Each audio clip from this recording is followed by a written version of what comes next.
সুধী দর্শকবৃন্দ, আমার সাহিত্য মোদি দর্শকবৃন্দ, অন্যান্য দিনের মতন আজকে আবারও আমরা হাজির হয়েছি একটি সাহিত্য মুখর সন্ধ্যা নিয়ে।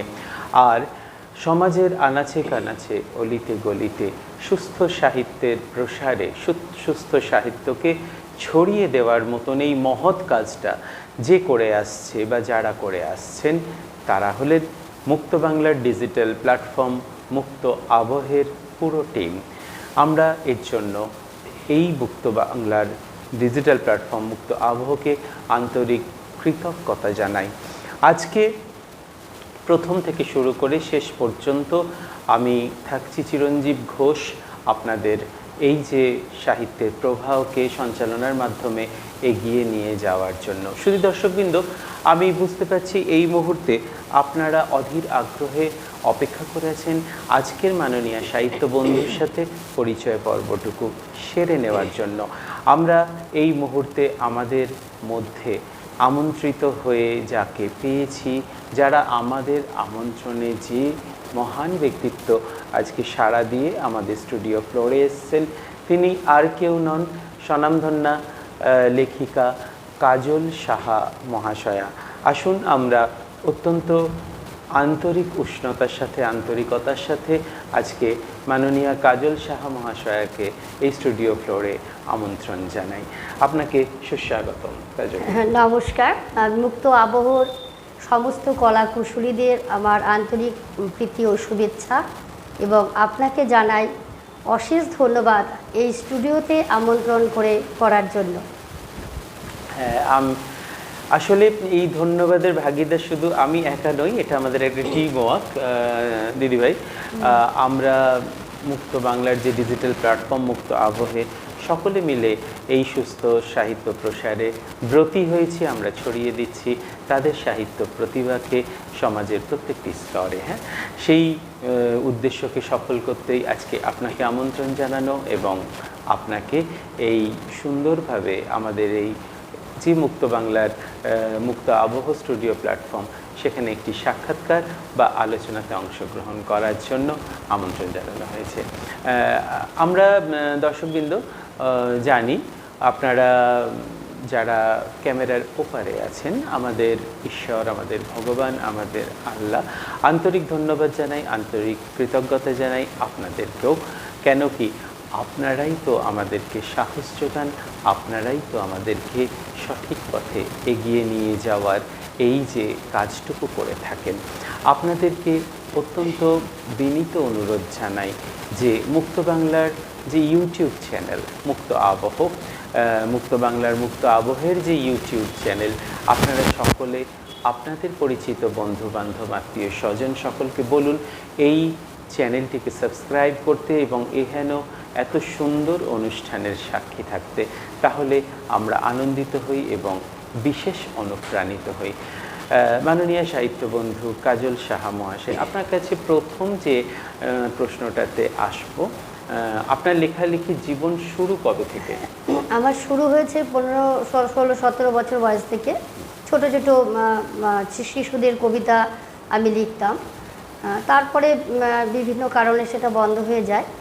এবারে কোভিডের সময় 19 সাল থেকে আমি আবার লেখালেখি শুরু করি। হ্যাঁ, কোভিডের সময়, অর্থাৎ যে প্যান্ডেমিক সিচুয়েশনে আমরা সকলে ঘরবন্দি হয়ে গেছিলাম, এটা যেমন একটি খারাপ দিক ছিল, সেরকম কিছু ভালো দিকও আমাদের সামনে উঠে এসছে। বহু প্রতিভা তাদের সৃজনশীল প্রতিভার চর্চা করার সময় পেয়েছেন এবং এই সমস্ত যশস্বী মানুষ তারা তাদের লেখনীর মাধ্যমে, তারা তাদের অঙ্কন, নৃত্য, গীত, বিভিন্ন কলা মাধ্যমের মাধ্যমে তারা সময় কাটিয়েছেন এবং নিজেদের প্রতিভাকে আরও উজ্জ্বল করে তুলেছেন। আজকে তেমনই একজন লেখিকাকে আমরা আমাদের মধ্যে পেয়েছি। সুধী দর্শকবৃন্দ, আমরা প্রথমে শুরু করি তার একটি কবিতা দিয়ে। আমরা প্রথম কবিতা আপনার কাছ থেকে কি শুনবো? আপনি প্রথম কবিতা, আপনার স্বরচিত কবিতা দর্শকদের জন্য নিবেদন করুন। অবশ্যই প্রথম কবিতা।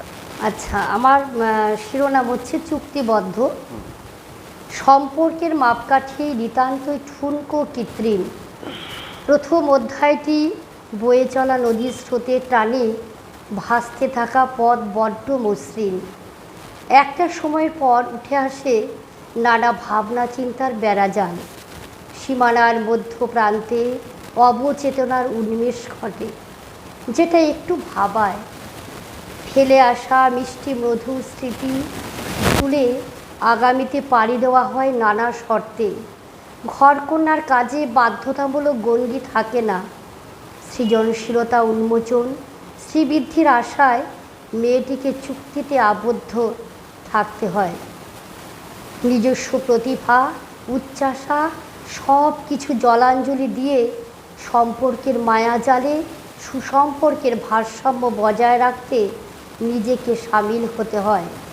প্রতিদিনের রুটিন, দৈনন্দিন কর্মকাণ্ড সব কিছু সীমারেখাতে গণ্ডি বাধা, অন্যথা প্রবল রাগ নামক ঝড়ের তাণ্ডব শুরু হতে থাকে।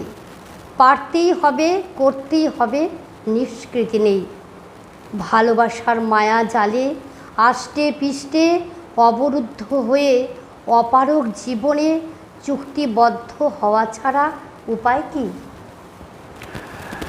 কোথাও যেন প্রথম শুরুটাই হলো একটা অবসাদের রেশ রেখে, কিন্তু যে অবসাদের এই যে সৌরভ আমাদের কবি বন্ধু ছড়িয়ে দিলেন স্টুডিও ফ্লোরে, তা রূঢ় বাস্তব এবং অত্যন্ত কঠিন।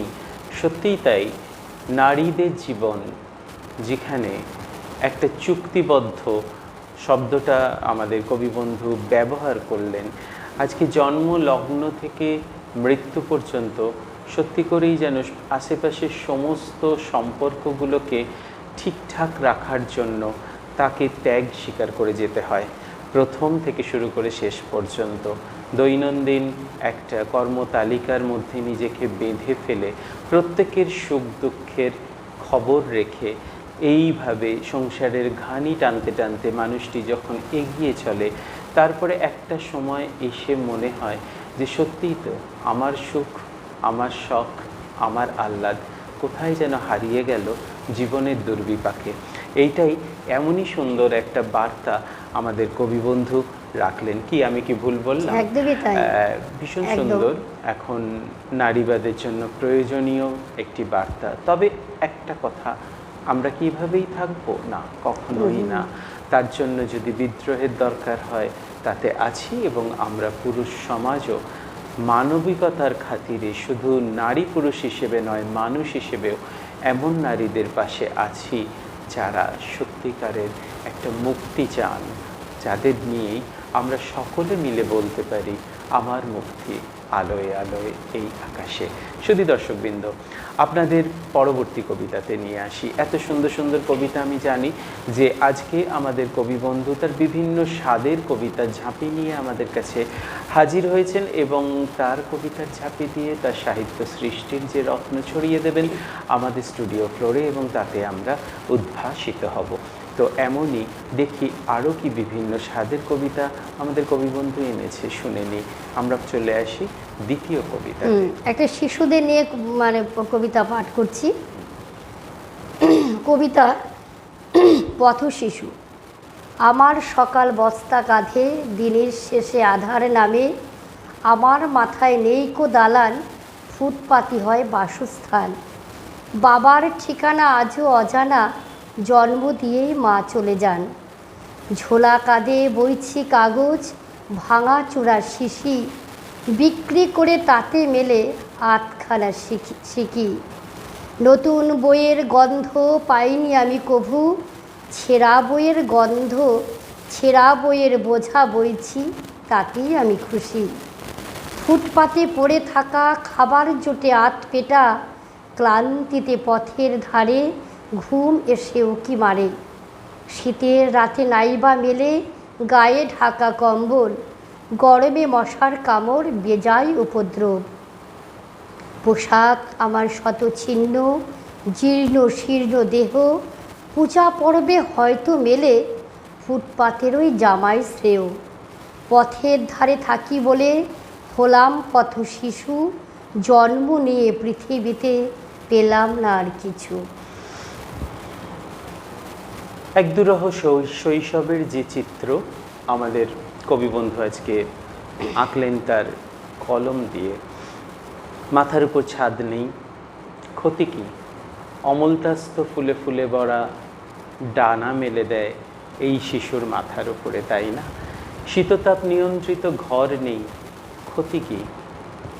সুনীল আকাশের নিচে সবুজ বনানী যে বাতাস বুলিয়ে শিশুটির গায়ে আদর করে, সেটা কি শীততাপ নিয়ন্ত্রিত আবহাওয়ার থেকে কিছু কম? আমরা নাম দিয়েছি, আখ্যান দিয়েছি পথশিশু। একটু পরিবর্তন করে আমরা বলতেই পারি এরা প্রকৃতির শিশু। এরা শুধু পথশিশু নয়, এরা প্রকৃতির সন্তান, যার জন্য প্রকৃতিকে সম্বল করেই এদের বেড়ে ওঠা, দুরহ শীতে কাঁপা, বর্ষার জলে ভেজা আর দুরন্ত রোদে গা পুড়িয়ে সেঁকে নিয়ে ভবিষ্যতের লড়াইয়ের জন্য তৈরি হওয়া। এমনই শিশু সত্যি আশেপাশে অনেক দেখা যায়। তারাও হয়তো তাদের দাবি থাকে, অন্তরের দাবি থাকে কোথাও মায়ের স্নেহ, বাবার পিতৃত্ব বা দাদা দিদি বোনের কোথাও ভ্রাতৃত্ব। এগুলো তাদেরও মনে কিন্তু খিদে থাকে। আসুন আমরা সবাই মিলে হাত বাড়িয়ে দিই এই পথশিশু তথা প্রকৃতির সন্তানদের দিকে। আমরা খুব সুন্দর সুন্দর কবিতা আজকে শিখছি, শুনছি এবং সমৃদ্ধ হচ্ছি। আজকে পরবর্তী প্রশ্নে আসি। আমরা তো সত্যি সাহিত্য বন্ধুদের নিয়ে আসি, তাদের জীবনটাকে, সাহিত্য জীবনটাকে আমরা একটু চিনে নেব, জেনে নেব কি কি আলোক এর মধ্যে তারা লুকিয়ে রেখেছেন। সেই আলোকগুলোকে টেনে বার করে আনার জন্যেই আমাদের এই প্রয়াস। দিদি, পরের প্রশ্ন, আপনি যখন লেখেন, লিখতে বসেন, তখন আপনার লেখার যে সাবজেক্ট, বিষয়, আপনি কোথা থেকে খুঁজে পান? সেগুলো কিভাবে আপনাকে প্রভাবিত করে? পরিবেশ দেখে, প্রকৃতি দেখে লেখা আসে। হয়তো বেরোচ্ছি, ট্রেনে যাচ্ছি, বাইরে যাচ্ছি, বিভিন্ন পরিবেশ দেখে তখন লেখাটা মনে চলে আসে। যে কোনো বিষয়ের উপরে লেখাটা তখন কোন একটা দৃশ্য হয়তো আপনি দেখলেন, তারপরে সেটা আপনার ব্রেনে একটা কোথাও আপনার চিন্তা ভাবনাকে করে করে খেতে থাকে যে কিছু এটা নিয়ে এটা লিখবো। হ্যাঁ, একদমই তাই। আপনার লেখার সময়টা কখন, দিনের ভেতরে কোন সময়টা? আমি রাতে মানে লেখার সময় পাই, যেহেতু সারাদিন কর্মব্যস্ততার মধ্যে থাকি। রাতে আমি গিয়ে লিখি। আবার হয়তো কোনো বিষয় হয়তো মনে এলো, তখন আমার খাতা পেন আমার সামনেই থাকে, আমি হয়তো সেই টপিকটা আর কি একটু নোট করে রেখে দিলাম, কিন্তু ডিটেলস লেখাটা আমার থাকে হচ্ছে রাত্রেবেলায়। সব থেকে বড় কথা আমরা যেটা দিদির লেখায় পেলাম সেটা হচ্ছে শিশুদের নিয়ে চিন্তাভাবনা করার মানুষ আজকাল বড়ই কমে গেছে। দিদি কিন্তু শিশুদের নিয়ে ভাবছেন, তাদের নিয়ে লিখছেন। এটা কিন্তু আমাদের তথা এই বঙ্গীয় সাহিত্য জগতের একটা চরম প্রাপ্তি। আমরা ধীরে ধীরে পরের পর্যায়ে চলে আসি। এর পরের প্রশ্নে আমরা যখন আসব, দিদি আপনি ধরুন সেই দিনটিতে ফিরে যান, সেই দিনটার কথা আপনাকে একটু মনে করিয়ে দিই। যখন আপনি দেখলেন যে আপনার হাতের লেখা ছাপা মেশিনে পেশাই হয়ে একটা বইয়ের পাতায় সুন্দর ছাপা হয়ে বেরিয়ে এসছে এবং সেই পাতাটি মেলে আপনি সামনে ধরেছেন, আপনার জীবনের সেই প্রথম অনুভূতি, নিজের কবিতাকে ছাপার অক্ষরে দেখে সেই গন্ধ শোকা, সেই যে সুন্দরভাবে দেখা, সেই অনুভূতিটা কেমন ছিল যদি মনে করেন? একদমই তাই। আমি প্রথম আমার লেখা যুবসার্ণিক পত্রিকায় আমার প্রথম লেখা ট্যাবলয়েডে বেরিয়েছিল। এবং সায়ন্তী এবং সৌম পালের জন্যই এটা হয়েছিল। সেখানে প্রথম যখন বেরোয় আমার কবিতা সম্ভবত প্রিয়জন ছিল লেখা, এবং এতটাই আনন্দ পেয়েছিলাম যে ভীষণ, সে ভাষায় প্রকাশ করা যাবে না, ভীষণভাবে আনন্দিত হয়েছিলাম আমি। তার পরবর্তীকালে আরও লেখা যখন বেরোয়, যখন কলকাতায় সম্পাদকের মাধ্যমে লেখা বেরোয়, এবং তখন ভীষণ আপ্লুত হয়েছি। কোথাও যেন আমাদের সাহিত্য পথে এগিয়ে যাওয়ার একটা ইন্সপিরেশন আমরা পাই, আমরা একটা উদ্দীপনা পাই যখন দেখি যে এই সামান্যতম সকলের সহানুভূতি, সকলের আনন্দ আমাদের সাথে, লেখকদের সাথে, কবিদের সাথে তারা ভাগ করে নেন। কখনো মুখে কখনো বা ছোট্ট মোবাইলে স্ক্রিনের মাধ্যমে, আবার কখনো বা তাদের পরিশ্রমের ফসল এই বইয়ের একটি পাতার মাধ্যমে, তাই না? একদম। আমাদের তখন ভীষণ ভালো লাগে। অবশ্যই। অবশ্যই। শুধু দর্শকবিন্দু, এই মুহূর্তে কথা বলতে বলতে আমরা একটু দেখে নিই যে আমাদের সাহিত্য বন্ধু তার কোন কোন জায়গাতে সাহিত্যের নমুনা রাখলেন এ যাবৎ। আমরা দেখে নিই, তালিকাটি কিন্তু ভীষণ দীর্ঘ এবং অনেক কবিতায়, অনেক পত্রিকায় স্থান করে নিয়েছে আমাদের সাহিত্য বন্ধুর। তো সকল পত্রিকার নাম করা হয়তো মাফ করবেন, এই মুহূর্তে হয়ে ওঠা সম্ভব হবে না, যেহেতু আমরা স্বল্প পরিসরে একটা সময়ের শাসনের মধ্যে কাজ করছি। তার ভিতরেই কিছু পত্রিকা, কিছু বইয়ের আমি নমুনা আপনাদের সামনে তুলে ধরছি। আমার হাতে এসেছে নন্দন অনুশিষ্য একটি পাবলিকেশনের লেখা বই বা প্রকাশিত বই। এখানে আমাদের কবিবন্ধুর লেখা স্থান করে নিয়েছে। আমার কাছে এসেছে সুশান্ত রায় সম্পাদিত শেষ লগ্ন বলে একটি বই। সেখানেও আমাদের কবিবন্ধুর লেখা অত্যন্ত দক্ষতার সাথে জায়গা করে নিয়েছে। আমাদের কাছে আছে কলকাতা থেকে সম্পাদিত অনির্বাণ ঘোষ কর্তৃক সম্পূরক সম্পাদনার একটি কাজ, সম্পূরক বলে একটি কবিতা। এখানে কবিতা সংকলন, এখানেও কিন্তু আমাদের কবিবন্ধুর কবিতা স্থান করে নিয়েছে। আর আমরা পেয়েছি হাতে সাহিত্যের অনুপত্রিকা সৃজনী, যেটা কিনা আমাদের অত্যন্ত প্রিয় পত্রিকা। এখানেও কিন্তু আমাদের কবিবন্ধুর কবিতা উজ্জ্বল হয়ে আছে। এছাড়াও আছে অনেক অনেক অনেক বই, যেমন আমার সামনে কবিতার ছায়াপথ, আমাদের অত্যন্ত কাছের এবং সম্মানীয়া মিনতি গোস্বামী সম্পাদনায় আছেন, তারই কবিতার বই এখানেতে স্থান করে নিয়েছে আমাদের কবিবন্ধুর এই সুন্দর কবিতাখানি। তো এইভাবে আরও অনেক কবিতা, অনেক পত্রিকা, অনেক ট্যাবলয়েড, সেখানে কিন্তু আমাদের কবিবন্ধুর কবিতা আপনারা খুঁজলেই পাবেন। আশা করি আপনারা চোখ রাখবেন এবং আগ্রহের সাথে পড়বেন। এর পরবর্তী পর্যায়ে আমরা আবার আসি আমাদের কবিবন্ধুর আরেকটি কবিতায়। আমরা দেখে নিই যে নতুন কী কবিতা উনি এনেছেন আমাদের জন্য। আমাদের কবিবন্ধু তৈরি হতে হতে আপনাদের প্রতিদিনকার যে প্রয়োজনীয় কথাটুকু সেটুকু সেরে নিই। আপনারা শুধু দর্শকবিন্দু যারা আমাদের এই সুন্দর অনুষ্ঠানে অংশগ্রহণ করতে ইচ্ছুক, তারা সত্বর ফোন করুন 6294345327 এই নাম্বারে। চলে আসি আমরা পরের কবিতায়। কবিতা বোঝাপড়া। মেয়েটি মধ্য সীমান্ত পার করে এসে যাদের জন্য আত্মত্যাগ করলো, একটা সময় তাকে শুনতে হয় নানা কথা। যে মেয়েটি চিকিৎসাধীন হয়ে রোগমুক্তি ঘটে, যে মানুষটির চিকিৎসাধীন হয়ে রোগমুক্তি ঘটে, সেই মানুষের বাক্য পরিবর্তন করে বলেন, নার্সিংহোম নিছক বাহুল্যতা, তার চেয়ে ঢের ভালো ছিল সরকারি হসপিটাল।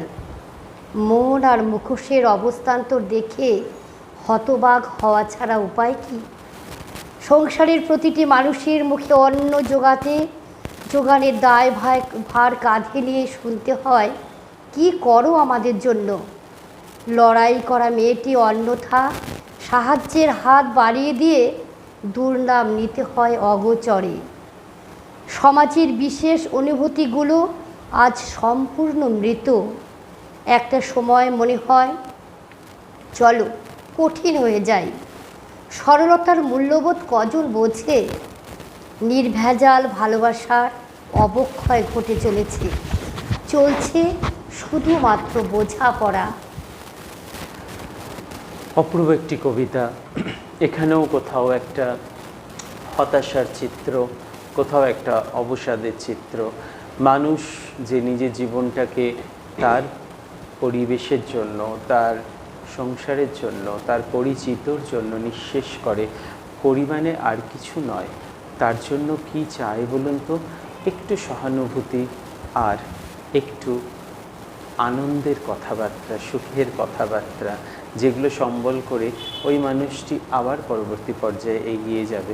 কিন্তু সত্যিই কি এই সহানুভূতিটুকু আমাদের কপালে জোটে? মনে হয় না।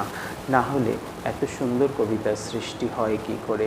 এত সুন্দর একটা চিত্র উনি তৈরি করলেন, উনি তুলে ধরলেন সকলের জন্য। আসুন আমরা আপনারা সবাই এটা মাথায় রেখে অন্তত এইটুকু আশা রাখি, যে মানুষগুলি বা যে মানুষটি আমাদের ভালো রাখার জন্য এত চেষ্টা করে যাচ্ছে, তার সাথে দিনান্তে দুটো ভালো করে কথা বলি, তার সাথে দিনান্তে দুটো সুখের কথা বলি, যাতে সেও বাঁচার রসদটুকু খুঁজে পায়। ঠিক তো? আমাদের সাহিত্য বন্ধু আজকে অনেক রকমের কবিতা ধীরে ধীরে তুলে ধরছেন। আপনার কিছুদিন আগে আমি জানি যে রার বাংলা সাহিত্য সম্মেলন যেটা হলো, যেখানে কবিরা দূর দূরান্তর থেকে এসে যোগ দিয়েছিলেন, এবং অবশ্যই এটা পরিচালনায় এবং ব্যবস্থাপনায় ছিলেন আমাদের সেই একম এবং অদ্বিতীয় মুক্ত আবহ। আপনি সেখানেও আপনার সুন্দর কবিতার সৃষ্টি সকলের সামনে তুলে ধরেছিলেন এবং বহুল প্রশংসিত হয়েছিলেন। আমাদের কবি বন্ধুর এমন পরিচয় সত্যি আমরা ভীষণভাবে আমাদেরকে ঋদ্ধ করে, আমাদেরকে অত্যন্ত তাকে শ্রদ্ধার জায়গায় বসাতে বাধ্য করে। শুধু দর্শকবৃন্দ, আমরা যেতে যেতে আরও একটি কবিতা শুনব, এবং এটি হয়তো হবে আমাদের কবি বন্ধুর শেষ কবিতা, কেন কি আমরা সময় শাসন মানতে মানতে প্রায় শেষ পর্যায়ে এসে পৌঁছে গেছি। আপনার পরবর্তী কবিতা আরেকটি শোনা যাবে। অবশ্যই। শিরোনাম আবার ফিরে এসো। সম্পর্কের শেষ অনেকটা বেলা শেষে সূর্য অস্তের মতো। সূর্যের উদয় যতখানি উজ্জ্বলমান, অস্তগামী সূর্য ততখানি ম্রিয়মান। জুঁই ফুল শুকিয়ে গেলেও তার শোভিত গন্ধ থেকেই যায়। ভালোবাসার মানুষটি নতুন তার ছিন্ন করে পুরনো তার বাধা থাকলেও সুরটি একই থেকে যায়। সেই তুমি যার সঙ্গে কফি হাউসে বসে কফি আস্বাদন করা, ভিক্টোরিয়ায় বসে ভালোবাসার মুহূর্ত রোমন্থন করা, হয়তোবা মেট্রো রেলে পাশাপাশি বসে সুখের মূর্ছনায় ভেসে যাওয়া, দুজনে সঙ্গী হয়ে আকাশে চাঁদ দেখা, অসংখ্য তারাগোনা, পালতোলা নৌকায় তোমার হাতে নদীর জলে চুল ভিজিয়ে দিতে, স্বপ্নের কল্পনায় নিজেদের ভাসিয়ে দেওয়া এক অপরূপ মুহূর্ত। রিংটোনের শব্দ বুকের মধ্যে কেঁপে ওঠে, হয়তো প্রিয়র ফোন। আজ তুমি হারিয়ে গেছো। পশ্চিম দিগন্তে পূর্ব সূর্য ডুবে গেলেও ভালোবাসা জুঁই ফুলের গন্ধ আজও সীমাহীন। আমরা দুজন ভাসিয়া এসেছি যুগল প্রেমের স্রোতে। এরকমই একটি প্রেমের সৌরভ, মিষ্টি প্রেমের সৌরভ আজকে আমাদের মাননীয় কবি বন্ধুর লেখনীতে, কবিতায় পরতে পরতে লুকিয়ে আছে। সেখানে দিন গেলেও, পুরনো হলেও স্মৃতি কখনো পুরনো হয় না। মনের মণিকোঠায় তারা উজ্জ্বল হয়ে নিজের নিজের জায়গায় ঠিক বসে থাকে। তাই তো মনের এক কোণে কোথাও সদা বসন্ত জাগ্রত থাকে, সেখানে সব সময় কোকিলের কুহুতান আর পলাশের রং রঙিন হয়ে থাকে। এমনই একটি সুন্দর প্রেমের কবিতা, এমনই একটি সুন্দর লেখনী সমৃদ্ধ অক্ষরকে সাজিয়ে নিয়ে একটা প্রবাহ, প্রেমের প্রবাহ তাতে ভাসিয়ে দিলেন সকল শ্রোতা বন্ধুকে, সকল দর্শক বন্ধুকে। আমরা এই জন্য সকল দর্শক বন্ধু এবং আমাদের মুক্ত বাংলার ডিজিটাল প্ল্যাটফর্ম মুক্ত আবহের সকল কলাকুশলীর তরফ থেকে আমাদের কবি বন্ধুকে অজস্র ধন্যবাদ জানাই, অজস্র কৃতজ্ঞতা জানাই। দিদিভাই, আমরা একটা কথা এখানে জানতে চাই, আপনি এই যে সাহিত্য সৃষ্টি করছেন, সাহিত্যের পথে যে চলেছেন, এখানে কোনো বিশেষ ব্যক্তি আছেন যিনি আপনাকে এগিয়ে নিয়ে যাওয়ার কাজটা করছেন বা সমানে আপনাকে একটা উদ্দীপনা সরবরাহ করছেন, এরকম উৎসাহ দিয়ে থাকে আমার ছেলে। আচ্ছা, এই মুহূর্তে আমার ছেলেই উৎসাহ দিয়ে থাকে। আচ্ছা, আপনার ছেলেই আপনাকে হ্যাঁ উৎসাহ একদম, দেয়। এই মুহূর্তে আমার ছেলেই উৎসাহ দিয়ে থাকে। বাহ, ভীষণ সুন্দর যে এহেন সাহিত্যে ব্রতী মাকে তার সন্তান যখন সাহিত্য পথে এগিয়ে নিয়ে যেতে উৎসাহ দিচ্ছেন, সাহায্য করছেন, এর থেকে আনন্দের আর কি হতে পারে। এইভাবে সকল সুসন্তান এগিয়ে আসুক তার সকল মা বাবার জন্য, এবং নিজেরাও কলম ধরুক, তার ফলে আমাদের সাহিত্যের প্রসার ঘটবে খুব দ্রুত এবং প্রচণ্ড রকমভাবে একটা সাহিত্যের বিস্ফোরণ অবশ্যই সমাজের বুকে সম্ভব হবে। ঠিক অবশ্যই অবশ্যই। আমরা ধীরে ধীরে শেষ পর্যায়ে চলে এসেছি। এখন আমরা আসব আমাদের প্রতিদিনকার চিরপরিচিত সেই র্যাপিড ফায়ার রাউন্ডটিতে, যেখানে র্যাপিড ফায়ারে ছোট্ট ছোট্ট প্রশ্ন থাকবে, উত্তরও হবে খুব ছোট্ট, যার ফলে আমরা জেনে নেব আমাদের কবিবন্ধুর মধ্যে কোন মানুষটি লুকিয়ে বসে আছে। আমার প্রথম প্রশ্ন, যে সেই যে গুপি গাইন বাঘা বাইনের সেই দৃশ্য, যেখানে ভূতের রাজা সামনে এসে দাঁড়ালেন, ভূতের রাজা দিল বর, জবর জবর 3 বর, তাই না?